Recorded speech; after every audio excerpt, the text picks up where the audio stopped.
Okay, I'm approaching Ottawa from Forest Reserve Drive to be going northbound to Irving Park. You see there's somebody very patriotic here with all this stuff on the fence.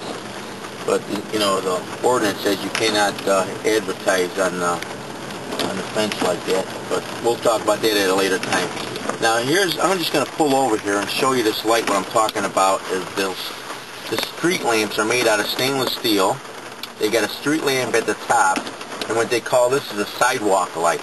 This light shines on the sidewalk and provides more lighting scenes here. But then I'm going down the street here. The street looks like it's been paved though, probably a few years ago. There was patchwork done here. Probably a cut and sealed for this house in the back, or else they must have had a leak there or something. I mean, you see patches all over the place here. Now here's something very interesting that I just come up upon. Now you see this dumpster here, it's got that white reflective tape on there with these little cones. The little cones are better than nothing, but they should have, I call it a horse barricade. That's where it like springs open and it rests on two angle irons, and it's got orange or red wood with reflective tape on it. Now that's what should be. And also I noticed this is maximum loading limit. It looks like it's over the legal limit there to load them. Because when they lift that truck up, everything on top is going to fall out. And where's it going to fall out on? Onto the ground. And somebody from the city has to come over here and clean it all up.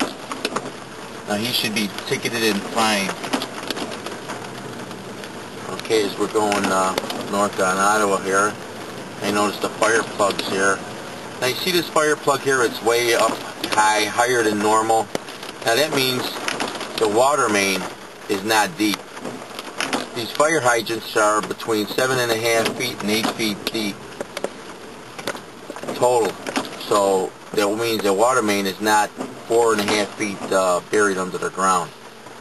Okay, and here's one of the lights again I was talking about. Now if they install it in this neighborhood, how come they're not installed in the other neighborhoods? Okay, and then you got another light over here that's been covered by tree limbs. This should be cut away from it. I mean, they're not huge limbs. It shouldn't take more than 5 minutes to cut that branch away from that light. Alright, then you got another light on this side of the street. Now this street here is very unusual because they got lights on both sides of the street. You know, and then they got a lot of branches hanging around it, but that's unusual. If they got them on both sides of the street here in Ottawa, how come the rest of the world is not fixed up like this?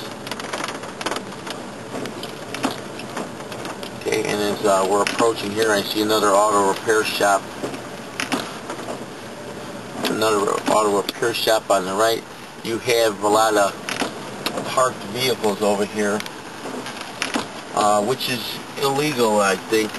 Well, we'll have to check into that ordinance, and if not, we'll probably introduce an ordinance. All right, I'll see you